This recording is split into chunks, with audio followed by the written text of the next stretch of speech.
Buen día para todos.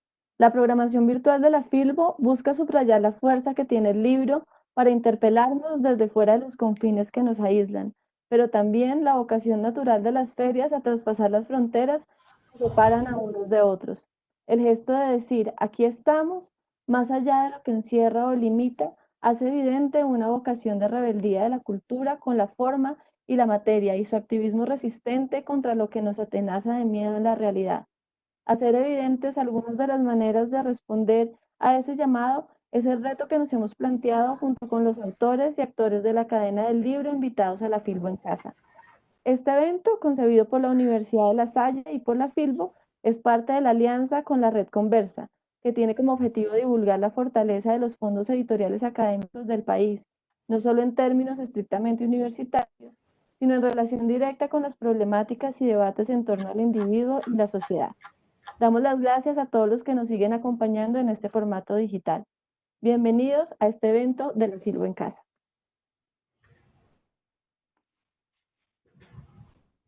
Muy buenos días.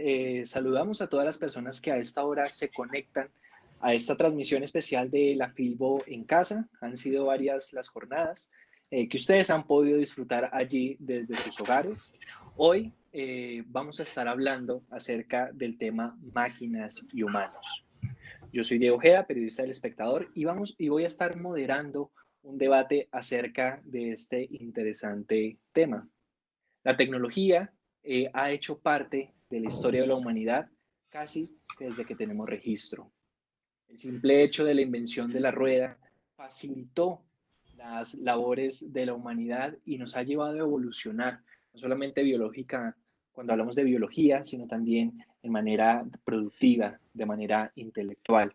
Hoy, la evolución tecnológica y todas estas herramientas que el hombre y la humanidad en general ha creado durante toda la historia permiten que a través de la distancia usted pueda escucharme allí desde su casa y podamos hacer múltiples labores sin la necesidad de salir de nuestros hogares, especialmente teniendo en cuenta la pandemia mundial por la cual atravesamos el día de hoy.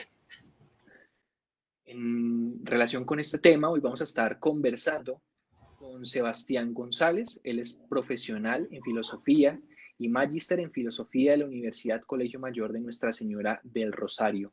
Además, es PhD de la Pontificia Universidad Javeriana, entre otros títulos. A él se suma Johan Martínez. Él tiene estudios en ciencias biomédicas de la Universidad de los Andes. Además, es investigador asociado del Grupo Interdisciplinar de Sistemas Complejos del Laboratorio de Investigaciones de Redes Biológicas y también trabaja en sistemas complejos y machine learning y actualmente desarrolla un interesante trabajo de modelamiento de datos relacionados con el COVID-19. En suma, de parte de Johan, nosotros vamos a tener una mirada un poco técnica acerca de cómo se encuentra la tecnología actualmente y por parte de Sebastián vamos a tener una mirada un poco más filosófica, más desde la moral, más desde la ética.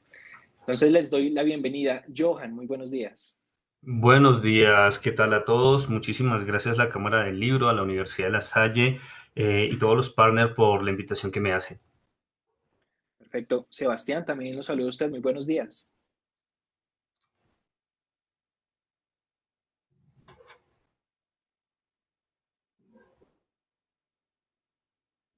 Bueno, mientras se conecta Sebastián, ¿qué tal Hola. si hablamos? Ya está por ahí, ¿no? Sí, hola, buenos días. Muchas gracias por la invitación. Me Listo. alegra mucho estar aquí con ustedes. Espectacular, Sebastián. Bueno, me gustaría arrancar este debate, que más que un debate creo que es una conversación, hablando acerca del impacto que ha tenido la tecnología en la humanidad, pero acerquémonos un poco a la historia reciente de la humanidad. Hablemos acerca del impacto que ha tenido las revoluciones industriales. Se dice que hoy atravesamos por la cuarta revolución industrial, pero a estas fueron antecedidas por otras tres. No sé si de pronto Johan nos pudiera hablar acerca de ese impacto que han tenido las anteriores revoluciones industriales pues, en la humanidad, en la historia reciente. Sí, pues para empezar a hablar someramente sobre esto, más allá de las revoluciones, que es simplemente como una especie de cambio en el paradigma, de cómo se está observando las herramientas que podemos tener y para qué usarlas, pues en el fondo hay que pensar que ya nosotros, mucho antes de las revoluciones, teníamos herramientas, ¿ok?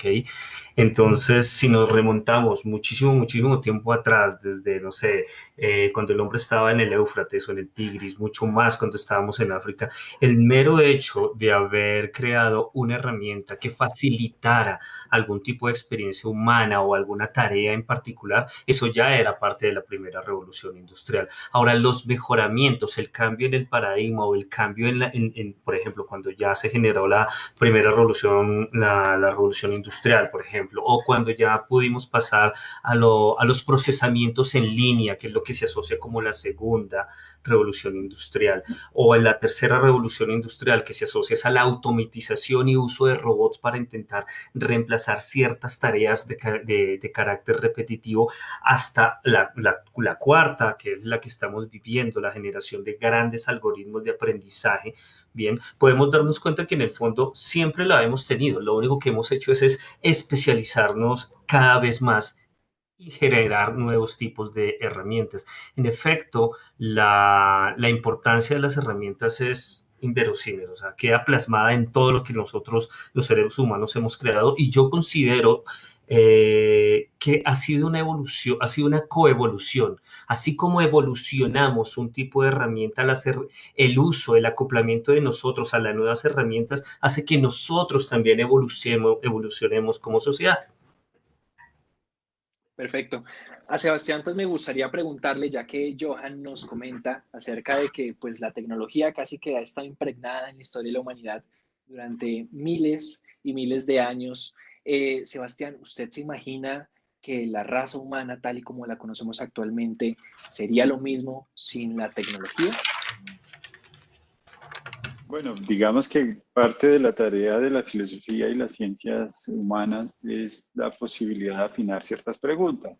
Esa es parte, digamos, de nuestra actividad, no solo disciplinar, sino profesional.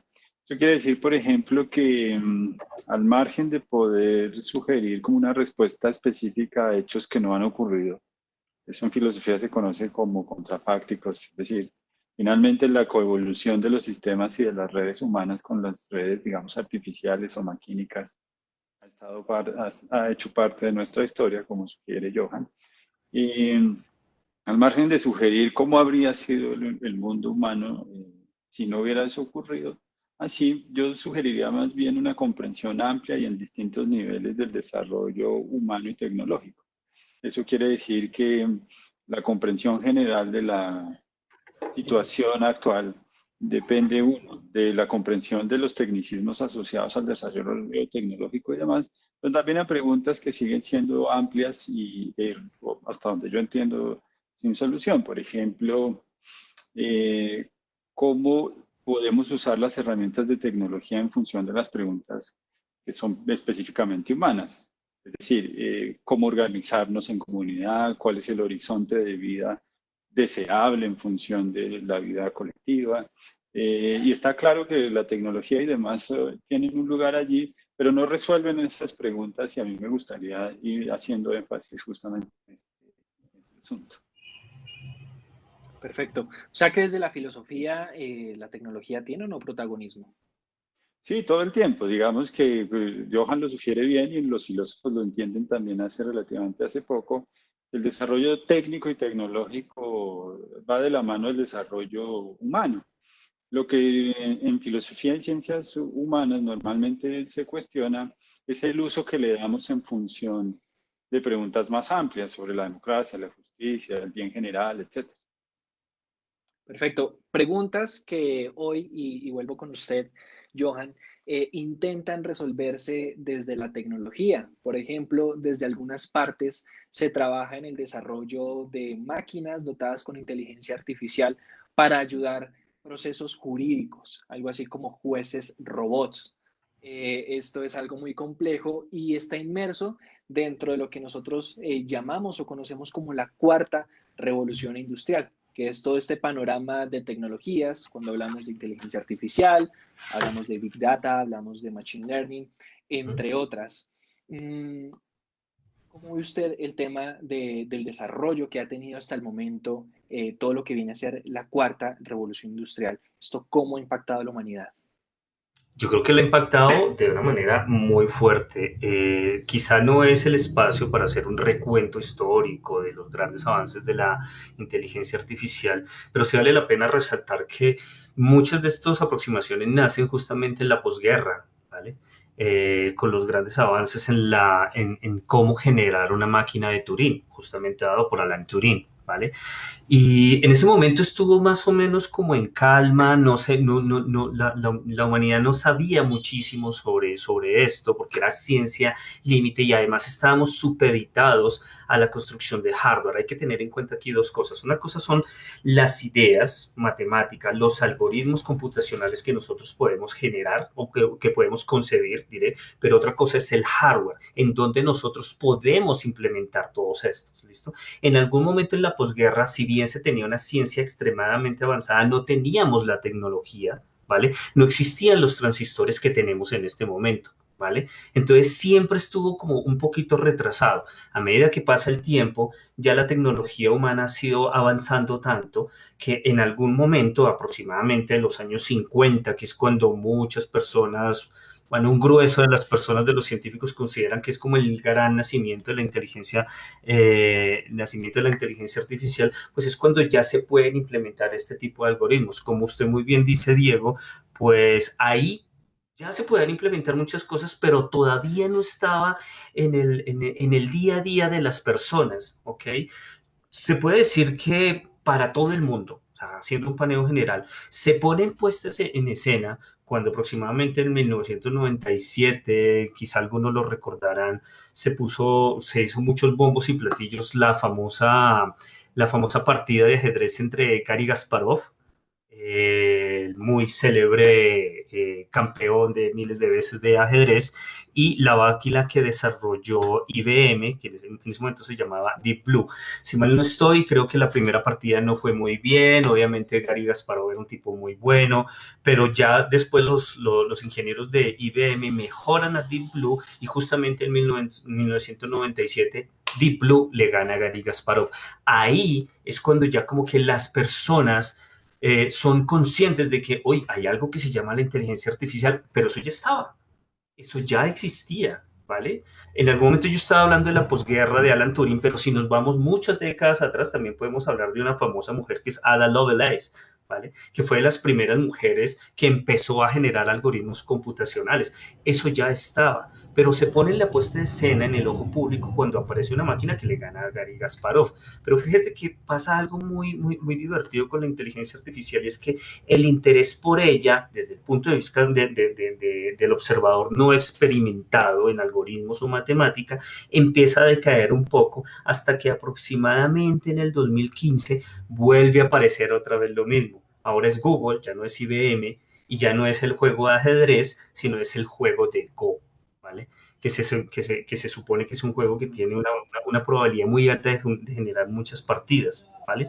Entonces, con esto lo que yo quiero intentar resumir es que sí que ha tenido un gran impacto, ¿vale? Lo que pasa es que muchas veces las personas, como no estamos muy el día a día o no estamos programando, tenemos otro tipo de trabajos, no nos damos cuenta, ¿vale? Pero todos los dispositivos que nosotros estamos usando, desde la máquina, inclusive la lavadora y también la nevera, tienen algoritmos de inteligencia artificial detrás. En efecto, sí que ha impactado. Lo que pasa es que algunas veces no estamos conscientes, ¿vale?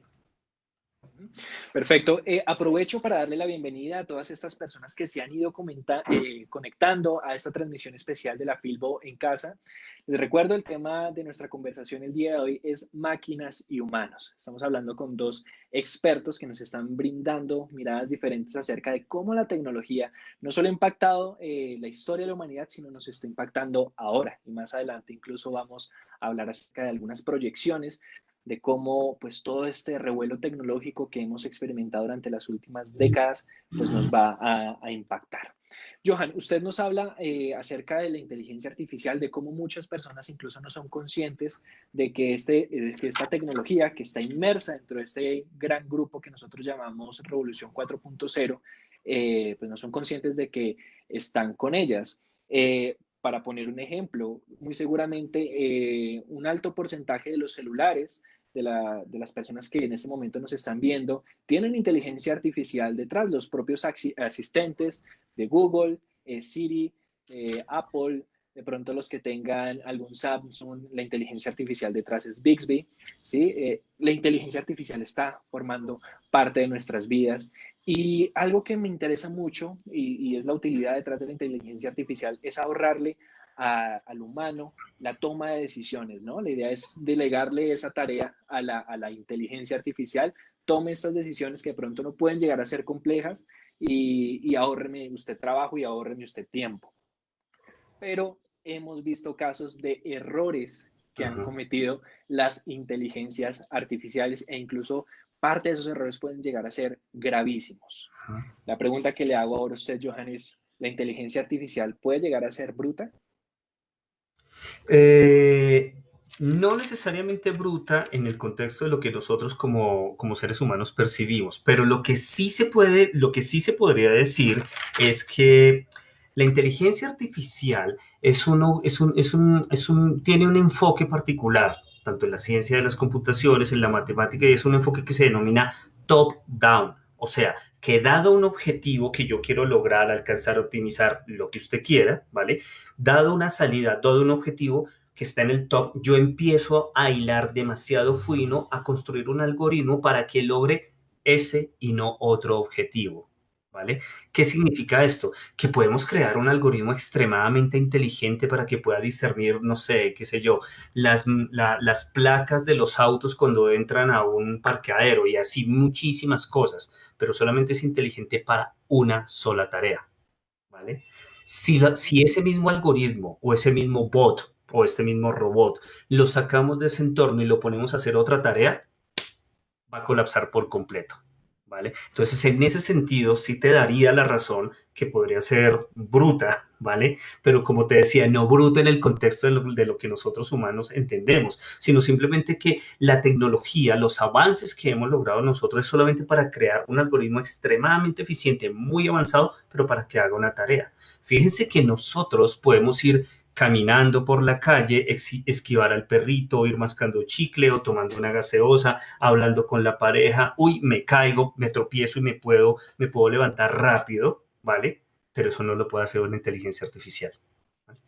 Sí, los procesos cerebrales que se desarrollan con el solo hecho de tomar este vaso, calcular su peso, sus dimensiones, ordenarle a mi brazo que me lo lleve a la boca y demás, es algo supremamente complejo que las máquinas actualmente no alcanzan ese nivel y si se le suma pues todas las operaciones que realiza una persona promedio día a día, ¿no? Yo creo que ese es un punto supremamente interesante a destacar. Muchas gracias, Johan. A Sebastián le quiero hacer una pregunta y es, pues hemos hablado acerca de que pues la inteligencia artificial nos ayuda a tomar decisiones, ¿no? Le ahorra de pronto trabajo al humano al momento de ejecutar ciertas acciones. Usted nos comentaba al principio de este debate que uno de los propósitos que tiene la filosofía es resolver preguntas, ¿cierto? Y yo creo que en parte la implementación de la inteligencia artificial se le está delegando parte de esa responsabilidad a una máquina. Resuélvame esta pregunta, deme el resultado, ahórreme ese tiempo y ese trabajo. Un filósofo, ¿cómo ve esa realidad? Pues me llama la atención los términos de la descripción de Johan, porque atina a dar cuenta o logra mostrar algunas cosas que la filosofía ha venido diciendo de suyo hace tiempo.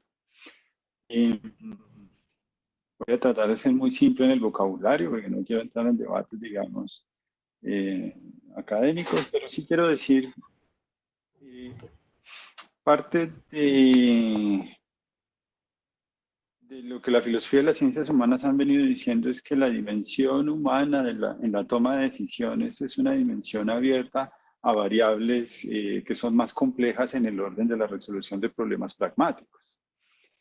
Digamos que sí, todos tenemos la angustia de ir resolviendo día a día situaciones muy concretas, pero lo que conlleva las preguntas generales acerca de cómo debemos vivir, cuál es el horizonte de vida ideal, si existe un horizonte de vida ideal, etcétera, etcétera, Todas esas son preguntas que obedecen a comportamientos más aleatorios de lo que uno normalmente esperaría de una máquina simple, por una parte, y por la otra, prefiere una dimensión humana que ha sido referida en filosofía y en ciencias humanas de manera insistente. Es el problema del sentido, por ejemplo. ¿Para qué venimos al mundo? ¿Cuál es el sentido de estar acá? De hecho, todos estos eventos recientes han puesto sobre la mesa esas preguntas finalmente. Lo segundo que en filosofía y ciencias humanas se insiste mucho es que los criterios con los que nosotros juzgamos las acciones humanas devienen de una fuente humana, propiamente hablando. Hay debates acerca de qué lugar es el que uno debería privilegiar como fuente de discusión acerca de la escala de valores con las que juzgamos las cosas, si es individual, si es colectiva, si viene de la fuerza de la historia, etcétera, etcétera. Lo cierto es que yo creo que sí, en filosofía y ciencias humanas hay una desconfianza un tanto recalcitrante a la hora de decir que podemos ceder el campo de decisión a las máquinas, sobre todo porque el sentido de la concepción general de la vida no se agota en una específica.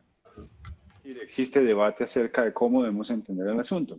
En el caso que tú mencionas, decidir si las máquinas en función de una serie, digamos, de criterios específicos van a poder decidir en casos jurídicos es complejo porque a la larga el asunto de decidir si alguien es culpable o no también depende de una fuerte noción de justicia que no se resuelve, diría yo, en términos de algoritmos y demás. Lo que trato de decir es que la vida humana depende de un plano que no necesariamente es pragmático, sino que también depende de la concepción general que nosotros le podamos dar al sentido de nuestros días acá.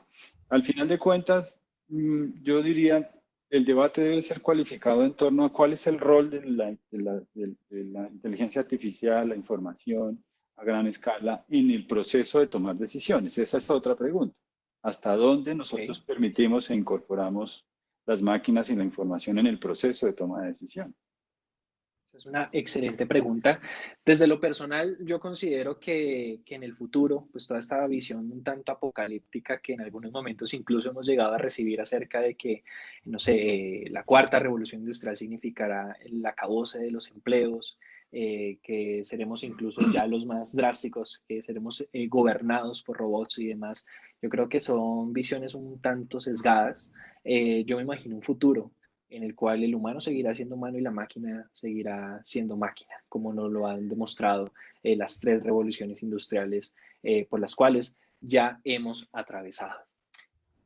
Quiero hacer un alto en este momento para invitar a todas las personas que se han ido sumando a esta transmisión a que participen con sus preguntas en la caja de comentarios. Nosotros desde aquí los estaremos leyendo.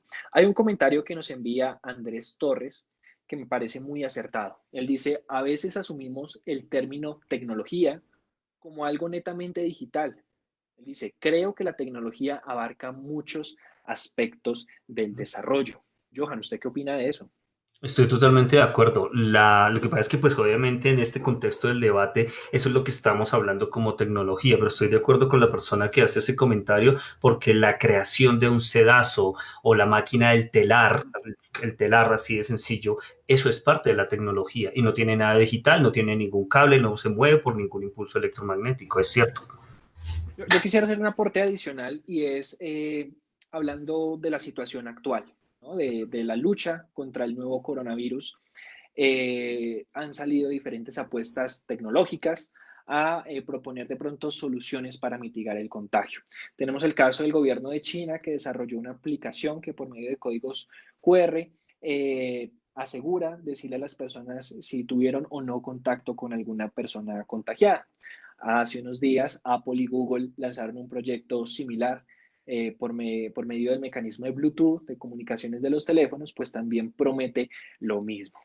Pero se nos olvida que tecnología, que también salva vidas, son todos estos respiradores que se están fabricando y que se están desarrollando. Eso también es tecnología. Solo que, así como dice pues esta persona que nos comenta, en nuestra noción tecnología se ha vuelto celulares, aplicaciones, gadgets. Pero se nos olvida que estos artefactos que aunque no tengan de pronto una inteligencia artificial detrás, también son tecnología. Entonces, muy apropiado ese comentario, ¿cierto? Sí, totalmente.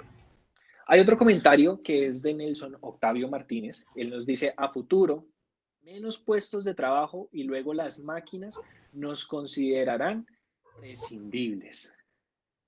Aquí esa pregunta yo creo que va, o más bien ese comentario creo que va más bien para Sebastián. ¿Usted se imagina un futuro así? Hay que tener mucho cuidado con las observaciones hacia el futuro, entre otras porque hay que reconocer que el futuro es una condición abierta de posibilidades. Luego, más bien cualificaría la observación diciendo que en efecto, y voy a recurrir a un comentario de Harari en 21 lecciones para el siglo XXI, él sugiere que en efecto va a haber una sustitución de habilidades mecánicas o de labores mecánicas heredadas de la primera parte y la segunda parte de la revolución industrial en función de actividades mucho más cualificadas en el orden cognitivo. Eso quiere decir que todas las actividades, dice Harari, de orden mecánico, como levantar una palanca para dejar pasar un carro, van a ser sustituidas, pero va a existir un escenario muy amplio de posibilidades, sobre todo a nivel de imaginación y creatividad, que también impacta el desarrollo de algoritmos. Pero dice Harari, este es un detalle importante, el grado de formación disciplinar que se va a requerir para los siguientes escenarios laborales va a ser mucho más alto. Johan seguramente lo puede decir con mucha mayor claridad. La cualificación cognitiva y las habilidades cognitivas asociadas al desarrollo de algoritmos requieren un entrenamiento que de hecho va a impactar de alguna manera la formulación curricular de los programas de formación en adelante. Y ya habrá un montón de cosas mecánicas que ya no vamos a hacer y a nivel, digamos, de la producción de nueva información y conocimiento, pues vamos a necesitar otro tipo de profesionales. Dirías que hasta ahí me aventuraría a decir algo sobre el futuro. Sí, tal cual. Y yo creo que pues también estamos, o sea, las personas que manejan este tipo de pensamientos de pronto un poco radicales, drásticos, dan por sentado de que no se van a crear nuevas plazas de trabajo. Es decir, si hay un robot que está reemplazando a una persona en alguna labor, pues habrá una persona que tendrá que programar ese robot, habrá otra que tendrá que hacer mantenimiento a ese robot, habrá otra que tendrá que estar pendiente de que el robot esté funcionando bien. Entonces yo creo que existirán y surgirán una serie de nuevas profesiones y labores que de cierta forma, imagino yo, compensarán todas esas plazas de mercado laboral que se irán perdiendo. Un ejemplo muy simple y son los community managers. ¿Sí? Esta es una profesión que hace 10, 15 años tal vez no existían. Hoy se consolida como una de las profesiones más indispensables, por lo menos cuando se habla de medios de comunicación, cuando se hablan de empresas, de gobiernos. Hace algunos años no teníamos esta profesión y hoy la vemos con un repunte bastante indispensable, ¿no, Johan? Sí, totalmente de acuerdo contigo. Son roles emergentes. Lo que estaba diciendo en la última parte, bueno, la última parte al inicio de esta conversación es que la tecnología o la creación de nuevos algoritmos coevolucionan, ¿vale? Ellos no evolucionan solos, coevolucionan con nosotros mismos, ¿vale? De pronto sistemas, las personas que de pronto se mueven en bicicletas para llevarnos alimentos o domicilios a las casas. Ese fue también un nuevo rol que fue creado a partir de otro tipo de desarrollos en la inteligencia artificial que son las máquinas de recomendaciones. ¿Vale? Yo tengo mi aplicación y en función del pasado en función del pasado de mis búsquedas me va diciendo qué te puedo recomendar y la persona entonces ya está presta a comprar. Tenga o no tenga dinero, eso ya es otro cuento, eso ya entramos en otro contexto, pero la persona compra, pero aún así se crea otro rol o se crea otro trabajo y es quién va a entregar eso. Y no lo va a entregar el robot. Al comentario que hacía la persona en Facebook, pues también yo lo puedo entender a él, ¿vale? Fijémonos que todos los días estamos bombardeados por muchos tipos de información, en particular lo que nos lleva quizá de Hollywood, lo que nos lleva de series, ¿vale? Algunas veces también un tipo de periodismo responsable, algunas veces, ¿vale? Pues simplemente nos llega a personas que quizá no tenemos una experiencia muy cercana a ese tipo de ciencia puntera, y entonces pues primero ya llega tergiversada la información y si además yo no tengo un tipo de entrenamiento, pues voy a seguir tergiversando. Entonces, yo entiendo que existen ese tipo de pensamientos, pero a este tipo de personas, pues yo diría algo como lo siguiente, intentando parafrasear totalmente mal a un gran científico en el área que le preguntaban este tipo de cosas. El tipo decía palabras más, palabras menos, algo como que preocuparnos por el hecho de que en un futuro vaya a existir una inteligencia artificial que tome conciencia, nos robe todos nuestros roles o nuestros trabajos y quizás se apodere de la humanidad, es como en este momento preocuparnos por la superpoblación humana en Marte. O sea, es algo que está supremamente lejano Sí. con los recursos tecnológicos que tenemos actualmente. Bueno, yo les propongo algo. Pasemos un poco de hoja. Nos queda media hora de transmisión. De nuevo, doy la bienvenida a todas las personas que se suman. Estamos hablando de máquinas y humanos hoy en esta transmisión especial de la Filbo en Casa. Pueden aportar con sus preguntas también en la caja de comentarios que nosotros los estamos leyendo.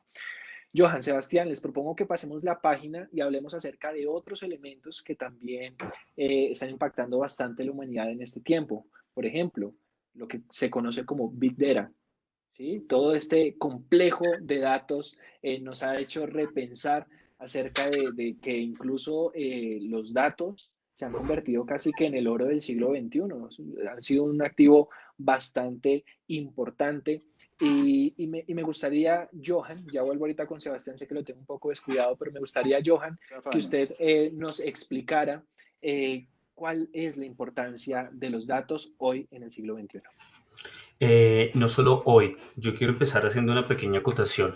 Este cuento que ahora estamos viviendo nosotros del Big Data, del Data Science, quizá algunas veces con nombres demasiado fancies, pues no es de ahora, no es una moda, ¿vale? Si nos vamos muchos siglos atrás, Johannes Kepler ya tenía un problema de Big Data, ¿vale? En algún momento los que tuvimos la oportunidad de ver Cosmos cuando éramos pequeños, los que hemos de pronto mirado ese tipo de cosas, pues Johannes Kepler tenía un montón de datos de las posiciones de Marte, de muchísimos cuerpos celestes, ¿vale?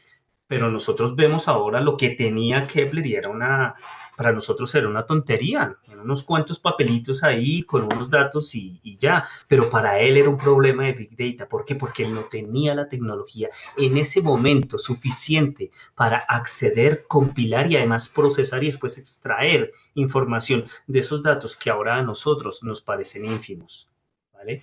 Entonces ahora lo que tenemos es el mismo problema de Johannes Kepler, solamente es que esto es una regla libre de escala. Ahora nosotros no tenemos como que la capacidad de procesar una cantidad de datos que de seguro a futuro y muy a futuro ya nos parecerán muy pequeños la cantidad de datos.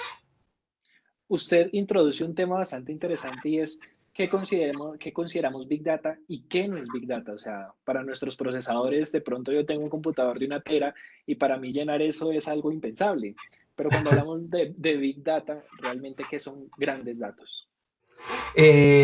Hay muchísimo, no digo muchísimas, pero se puede dar diferentes definiciones porque estamos hablando de ciencia puntera, entonces cada rama de cada grupo de científicos dice, no, es que esto es Big Data, no, es que esto no es esto, ¿vale? Pero algo que sí llega a consenso desde todos los puntos de vista científico es con qué máquina usted los va a procesar, ¿vale? Porque eso es lo que permite que sea grande y el efecto de grande significa es que es incómodo, es difícil manejarlos, ¿ok?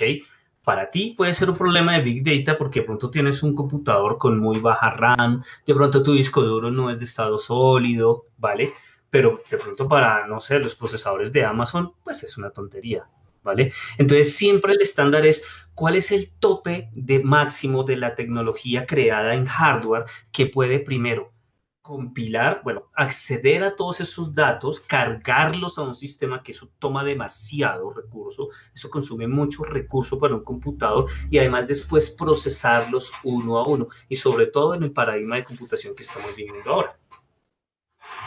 Quiero introducir una pregunta que voy a hacerle a Sebastián con un contexto actual y es todo el tema que estamos viviendo en Bogotá con lo de las ayudas de Bogotá Solidaria en Casa. Eh, Para los que no lo sepan, estas ayudas son distribuidas por el gobierno a partir de una megabase de datos que maneja la Secretaría de Integración Social. Esta base de datos está alimentada por datos del CISBEN, por datos propios de mapas de pobreza realizados por la ciudad, por datos del censo poblacional y la encuesta multipropósito y demás, una serie de datos que están allí compilados. Periodísticamente, hace algunos días me formulé la pregunta, bueno, ¿y qué pasa con las personas que no están en esas bases de datos, pero que son población vulnerable? Que seguramente usted que nos ve ayer en su casa, pues conocerá a alguien, ¿no? Que tiene necesidades, pero que no ha llegado al distrito a prestar esas ayudas. En El Espectador hay por cierto, le hago cuñita aquí, un artículo bastante interesante que escribí al respecto. Todo esto a mí me lleva a pensar de que el hecho de que nos vean a nosotros como un dato y estar fuera de ciertas bases de datos puede ser algo bastante problemático para nuestra realidad en los próximos tiempos. Y ahí es cuando le quiero preguntar a Sebastián, desde su posición como filósofo y demás, ¿cómo interpreta usted el hecho de que el ser humano, la persona, sea vista como un dato? Bueno, voy a decir varias cosas y ahora si quieres, habíamos sugerido la posibilidad de sugerir un texto, un librito. Ahora al final lo comparto. Voy a hacer, digamos, dos comentarios en función del comentario también de Johan. Lo primero es que quizá lo que es más sorprendente en este momento es nuestra capacidad de procesamiento de información a una escala que no habíamos conocido. Y eso ha generado una serie de dudas que tienen algunos preocupados. Por ejemplo, la posibilidad de describir con un grado de detalle el comportamiento humano a nivel cotidiano tiene unas implicaciones difíciles. Digamos que gran parte de las experiencias más terribles que hemos tenido en función de la historia europea de las guerras es cuando se mezcló la esfera privada con la pública. Eso quiere decir que la posibilidad de que un gobernante pueda saber de alguna manera y con mayor grado de detalle en estos tiempos cuál es mi tránsito cotidiano, por ejemplo, se vuelve complicadísimo, se vuelve complicadísimo. Para decirlo en términos genéricos, digamos, la combinación de la esfera privada y la pública es fuente de mucha preocupación, sobre todo cuando se trata de tomas de decisiones a nivel público y en una escala que para nuestros días es enorme. Eso por una parte. Por la otra, un conocidísimo debate acerca de el impacto que tiene la descripción más o menos cuidadosa y detallada del comportamiento humano a partir de aplicaciones o del seguimiento geolocalizado de los teléfonos, etcétera, etcétera, da lugar a la posibilidad de preguntarse cuál es el margen de decisión y de libertad a la hora de moverse en un escenario de tantas posibilidades y tantos riesgos en este escenario. Digamos que yo puedo tener una falsa sensación de seguridad por tener mapeado el escenario de riesgo donde vivo, pero al mismo tiempo eso tiene implicaciones tanto para la salud mental como para el comportamiento político. Digamos que algunos han señalado eso como la posibilidad de un complejo paranoico que tiene implicaciones en múltiples niveles. Y no hay que citar los extremos de cómo funciona en China, ni más faltaba. De hecho, estoy citando un texto que se llama La Edad del Capitalismo de Vigilancia, un texto donde se recoge parte de la historia de cómo se ha usado los grandes datos en función de advertisement y demás, hasta el impacto que puede tener en formas de seguimiento. Y finalmente te diría, digamos que a nivel de política pública no estar dentro de una base de datos puede generar, digamos, exclusiones, estoy de acuerdo, pero también es cierto que habría que preguntarse hasta dónde hay un margen de libertad y un margen, digamos, de espacio humano justamente allí. Lo dejaría como una pregunta porque es una pregunta bien No, polémica. y eso que usted comenta, Sebastián, lo quiero hilar con uno de los comentarios que nos está llegando a través de Facebook. Este lo hace Agudelo JH. Él dice, algoritmos al servicio del mismo capitalismo que invisibiliza problemas ecológicos y sociales. Es decir, cómo incluso el manejo que se le da a los datos pueden llegar a funcionar en pro de intereses particulares. Claramente. El texto que estoy citando lo menciona. Perfecto, sí, yo creo que ese es un punto de reflexión bastante importante, ¿no? De cómo debería ser la parte ética, la parte moral, quién vigila el tratamiento que se le da a los datos, pues para que las decisiones que sean tomadas a partir de allí, pues sean las más responsables y las más justas cuando hablamos de vivir como sociedad. Aprovecho también pues para sembrar conciencia un poquito en nuestros espectadores. Los invito a educarse lo más que puedan con todo lo que tiene que ver con manejos de datos. Nosotros, y dentro de ellos me incluyo, somos un poco irresponsables al momento de compartir abiertamente nuestros datos a través de redes sociales, a través de aplicaciones. No leemos términos y condiciones de los aplicativos que descargamos a nuestros teléfonos. Y ya yo creo que a este punto del debate hemos podido comprender que esto puede llegar a tener implicaciones negativas para nuestras vidas. Entonces, me gustaría trabajar ese tema junto con estos dos expertos un poco más. Tenemos la limitante del tiempo, pero sí quería generar y dejar esa semillita en usted. Trate de estudiar y trate de concientizarse lo más que pueda en conocer cuáles son sus derechos como ciudadano al momento de tener datos personales. En especial les aconsejo que lean mucho sobre datos sensibles. Entre más ustedes sepan cuáles son sus derechos en el tratamiento de sus datos sensibles, ahí vamos por buen camino. Vamos avanzando, nos quedan ya 15 minutos de transmisión. A mí me interesa mucho saber cómo todo este impacto que ha tenido la tecnología en los últimos años puede llegar a cambiar el sistema educativo o el modelo de cómo nosotros nos imaginamos la educación de los profesionales del futuro. Johan, ¿usted qué tiene que decir al respecto? Vale, a ver, yo quiero hacer una acotación, quizás me puede repetir la pregunta en menos de un minuto que me va a tomar para aunar un poquito a lo que dijo el profesor Sebastián y lo que tú acabas de decir. La gente tiene temor a la inteligencia artificial, ¿vale? Ahora, ¿cómo podemos entender ese temor? ¿Es verdad o no? ¿Tenemos que debemos tenerle miedo a eso? Se puede entender desde dos puntos de vista, desde dos vertientes, ¿ok? Y una es el miedo que nos ha causado Hollywood y todas las cosas, y entonces va a venir Skynet y va a venir el robot y se va a apoderar del mundo, eso no, eso ya no, ¿vale? Pero sí hay que tener, no temor, pero sí cuidado, que era lo que ustedes estaban comentando a lo último, ¿vale? Y es en lo siguiente, ¿vale? El problema no es la inteligencia artificial, el problema no es el algoritmo. Muchas veces ni siquiera es quien lo crea, sino quien tiene la idea de para qué lo quiere crear, ¿vale? Podemos tener inteligencia artificial en las armas, ¿vale? Esto de datos geolocalizados, tener todos los datos ingentes disponibles para, pues no sé, para sectores privados, eso es muy delicado. Eso sí hay que tener muchísimo cuidado. ¿Por qué? Porque es que si se crean robots, si se crean bots de inteligencia artificial, pues ellos pueden en algún momento tener control o limitación, ¿vale? O hacer inferencias sobre la sociedad, ¿vale? Otra cosa son los algoritmos sesgados, ¿ok? ¿Qué significa más o menos eso, ¿vale? La mayoría de los algoritmos necesitan una cantidad de datos, necesitan información para alimentarse y poder a sí mismos ellos aprender para después intentar tomar decisiones. Pero si los alimentamos mal, eso va a ser un problema, porque entonces la posible máquina de inteligencia artificial lo que se va a convertir es en un megáfono de los prejuicios de la sociedad. ¿Okay?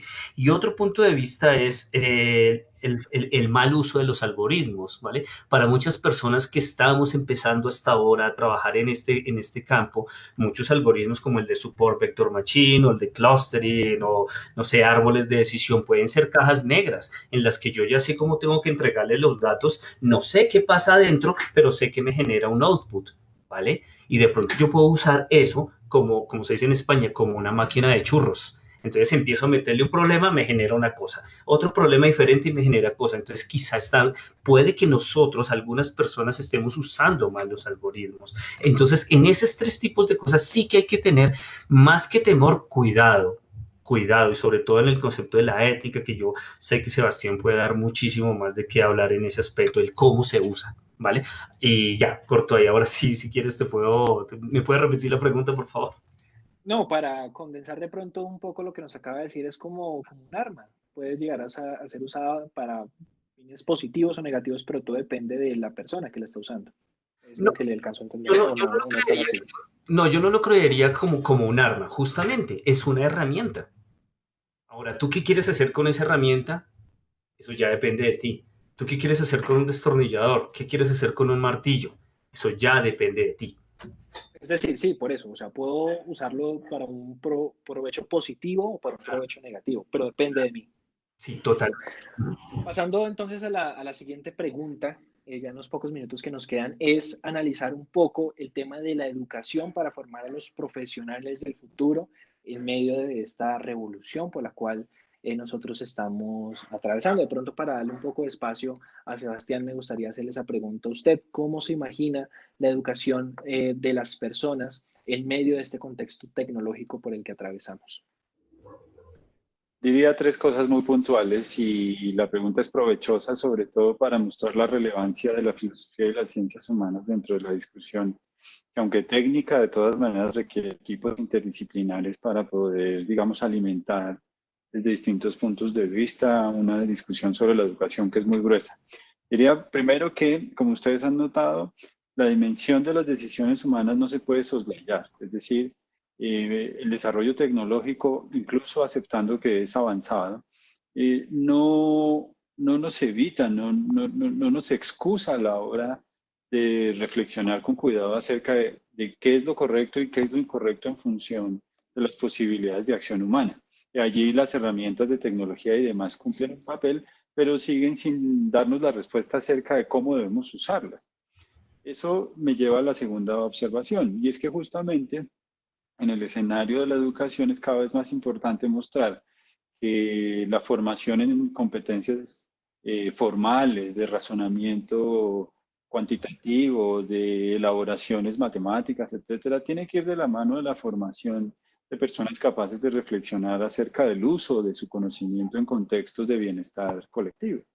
Y finalmente, diría que estoy repitiendo un argumento que aparece varias veces en la discusión disciplinar y escolar, es que las competencias humanas que todavía nos da cierto privilegio respecto de la tecnología y las máquinas son la creatividad y la imaginación. Y la formación en la posibilidad de desarrollar esas competencias como asunto genérico en el sentido de las profesiones que están asociadas al enfrentamiento del futuro, a la posibilidad de hacerlo bien, requieren justamente de eso, de creatividad e imaginación, y nuestro lugar como estudiantes de filosofía y ciencias humanas es privilegiado allí. Eh, que las filosofías de las humanidades impactan directamente la creatividad de los individuos y ayuda incluso a la formación de mejores matemáticos y personas asociadas. Johan, hablaba yo con algún experto en talento humano, él me decía que incluso en los próximos años el lenguaje de la programación o el saber programar va a ser más importante que el saber una segunda lengua como el inglés y que en el futuro también vamos a ver profesionales multidisciplinarios, no solamente que se forman en una rama, sino que tienen diferentes habilidades y esto va a ser un plus en las hojas de vida del futuro. Usted pues conoce acerca de la programación y demás. No sé si nos pueda brindar un norte de cómo vendría a ser esta realidad pues para las personas que planean formarse para el futuro. Sí, a ver, tengo una opinión y es más o menos la siguiente. Hace aproximadamente unos 20 años se declaró como un tipo de analfabetismo, pues obviamente no solamente manejar un idioma escrito o ese tipo de cosas, sino se denominó también un tipo de analfabetismo el no saber otra lengua y además el no saber un lenguaje de programación. ¿Vale? Entonces, en ese sí estoy de acuerdo con tu colega quien decía eso. Ahora, yo también acotaría que más allá de ser muy bueno en un computador o bueno en un idioma es poder ser transversal, ¿vale? Tú eres economista, perfecto, pero también tendrías que tener la capacidad de someter tu conocimiento a otras áreas, ¿vale? Que no, que tú eres matemático, vale, perfecto. ¿Cómo puedes aplicar tu matemática? ¿Vale? Que eres psicólogo, vale, pero si tienes la oportunidad, ¿cómo lo puedes aplicar en otra área? Entonces, en ese sentido, yo creo que la transdisciplinariedad en este momento es clave. Y desde mi punto de vista, al menos para Latinoamérica, eso es algo que todavía hasta ahora estamos aprendiendo y nos está costando, ¿vale? Aquí algunas veces se forma al administrador de empresas a que solamente administre una empresa, ¿vale? Pero no a que se vaya, pero no necesariamente a tener un panorama amplio de otras áreas del conocimiento. Y creo que es algo que sí todavía nos falta, que quizá otros países sí lo han implementado. Inclusive el solo hecho de poder aprender de poder programar un computador, y no tienen que ser en lenguajes completamente sofisticados. También existen muchos lenguajes en los que, por ejemplo, niños de 12, 10 años pueden empezar a programar, como Scratch. Sí, esto es algo que yo he visto de pronto una preocupación por parte de la Secretaría de Educación de Bogotá, por lo menos, donde la secretaria Edna Bonilla, ella ha hecho ciertas alianzas con otras compañías para que estas clases de Machine Learning, programación y demás puedan llegar a ser dictadas a estudiantes de colegios distritales. Entonces, pues me parece una muy buena apuesta, porque así como usted lo dice, esto puede llegar a ser, o a ser considerado un analfabetismo, y creo que es una habilidad en la cual todos debemos desarrollar para enfrentar el panorama tecnológico y global que nos depara en los últimos años. Nos quedan 5 minutos de transmisión. Yo creo que podemos aprovechar primero para que cada quien haga una conclusión y segundo, pues estamos en Filbo en casa, lo ideal sería que pudiéramos también recomendar algunos libros que estén en nuestra biblioteca, pues para que nuestros espectadores los tengan en cuenta. Entonces, comencemos con Sebastián. ¿Cuáles serían esas conclusiones? Dos muy puntuales. Hay que insistir profundamente en la necesidad humana de enfrentar nuestras decisiones hacia el futuro con consideraciones delicadas acerca de cuál es el rol de nuestras herramientas técnicas y tecnológicas y al mismo tiempo cuál es la importancia de nuestros conceptos éticos y políticos hacia el futuro. Es decir, si bien es cierto, tenemos herramientas muy desarrolladas de tecnología y demás, todavía sigue siendo un problema saber qué tipo de sociedad queremos, si queremos una sociedad justa, si queremos una sociedad igualitaria, etcétera, etcétera. Lo segundo, me auno a la observación de Johan, y es que estas discusiones tienen que tener un impacto directo sobre la manera en la que estamos formando a nuestros jóvenes, porque, pues no sé, finalmente no sabemos con claridad exactamente qué va a pasar en el futuro, pero sí debemos darles las herramientas adecuadas para que lo puedan enfrentar con mejores oportunidades. Y en eso está, digamos, la formación en tecnología y ciencia, etcétera. Quizá pueda compartir mi pantalla para mostrar el libro que me gustaría recomendar. ¿Te parece adecuado? Claro que sí. Entonces voy a hacerlo en este instante. Este es el libro que me gustaría recomendar como fuente de discusión. Voy a dejarlo 3 segunditos para que puedan tomar nota y dejo de compartir la pantalla. Haznos un breve resumen de ese libro, de qué más o menos de qué habla. Tiene 3 partes fundamentales. Tiene una parte descriptiva acerca de cuál ha sido el rol de la tecnología en el desarrollo de la última etapa del capitalismo. La parte está dedicada a las implicaciones, la posibilidad de describir el comportamiento humano a nivel individual desde el punto de vista cotidiano, es decir, en la esfera pública. Y la tercera parte está dedicada a las implicaciones políticas de la relación entre capitalismo y tecnología. Espectacular. Creo que tenías otro para recomendar o era solo ese, Sebastián. Este solamente, muchas gracias. Voy a Perfecto. parar entonces esto. Vale. Bueno, mientras tanto, a ti. Johan, ¿cuál sería esa conclusión que tú sacarías de este debate? La conclusión que yo saco es más o menos sencilla y es la siguiente. Yo estuve parado hoy en una posición en la que estaba defendiendo la tecnología desde el punto de vista de algoritmos, hardware, modelos matemáticos, bla, bla, bla, bla, bla, ¿vale? Pero lo que yo quiero que quede claro aquí es que la educación, no solamente en algoritmos, no solamente en matemáticas, ¿vale? Es suficiente. Tiene que haber un tipo de educación muy fuerte, una formación muy grande en humanidades, apoyando la tesis que estaba planteando ahorita el profesor Sebastián. De nada sirve ser el mejor matemático, de nada sirve ser un físico extravagante, de nada sirve ser un muy buen programador o ingeniero de sistemas y hacer unos grandes algoritmos si usted no tiene la componente que lo hace humano detrás. ¿Vale? En algún momento estaba hablando sobre tres cosas en los que sí se podía pues que se debería tener cuidado de la inteligencia artificial, como el control, la limitación, los algoritmos sesgados, las máquinas negras, todo este tipo de cosas que hay que tener cuidado es justamente porque no está la parte humana. La parte ingenieril y científica está perfecta, ¿vale? Pero la parte humana no. Así que mi conclusión es, por un lado está muy bien aprender a programar y tener mucho conocimiento técnico, pero de nada sirve si no hay un componente de formación filosófica, social y humana. Perfecto. Yo no voy a aportar conclusiones, creo que sería redundante. Estoy de acuerdo con los dos, pero sí me interesa saber cuáles son esos libros que que nos va a recomendar Johan. Vale, a ver, yo voy a recomendar un libro, ¿vale? Que se llama Understanding Machine Learning from Theory to Algorithms, pero no sé cómo compartir pantalla. A ver, a ver. Abajo te da una Lo tiene. opción al lado de donde enciendes la camarita y te da una opción de compartir pantalla. Vale, compartir contenido. A ver, no lo Si quieres, mientras tú lo vas Yo buscando. considero mejor que se las envío, porque esa plataforma es relativamente nueva para mí, pero sí hay algo que también les voy a enviar, no solamente un libro, sino además, yo sé que estamos en la feria del libro, pero también estamos mucho con medios digitales y es un youtuber, ¿ok? Es Ok, un youtuber que vale muchísimo la pena, es un youtuber español, ¿vale?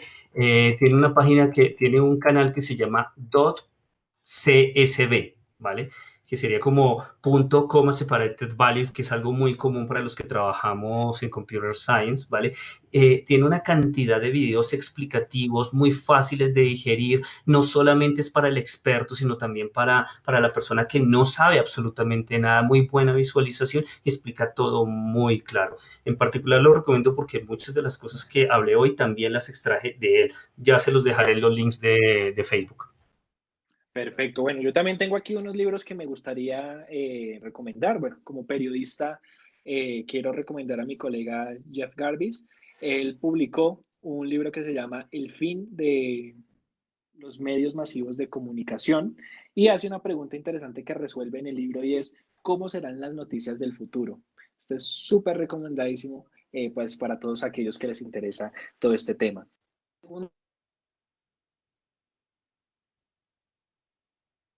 Creo que me caí. El segundo es Vigilancia Líquida de Sigmund Bauman.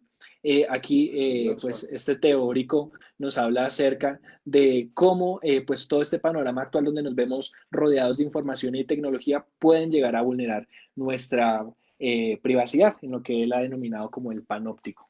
Y lo último es Ciberseguridad para Padres 2.0, Ciberpadres 2.0. Es un libro que nos ayuda a tomar herramientas sobre cuáles son esos riesgos y esos peligros que se encuentran en la red para que no solamente los podamos entender nosotros, sino también se los podamos explicar a los chiquitos que son parte de la población vulnerable por estas amenazas. Agradecer también a la Filbo en Casa, a la Cámara Colombiana del Libro, a la Universidad de La Salle, a Red Conversa, Siglo de Hombres de Editores, y a los países nórdicos por habernos apoyado también en esta transmisión. Agradecerle a usted que desde su hogar estuvo conectado durante esta hora de charla, de debate y obviamente a Johanna Sebastián por ser partícipes de este conversatorio. Muchísimas gracias. Muchas gracias. Muchas Sí, gracias, gracias a muchas gracias. Un gusto. Usted no se puede Saludos a todos. desconectar. Gracias.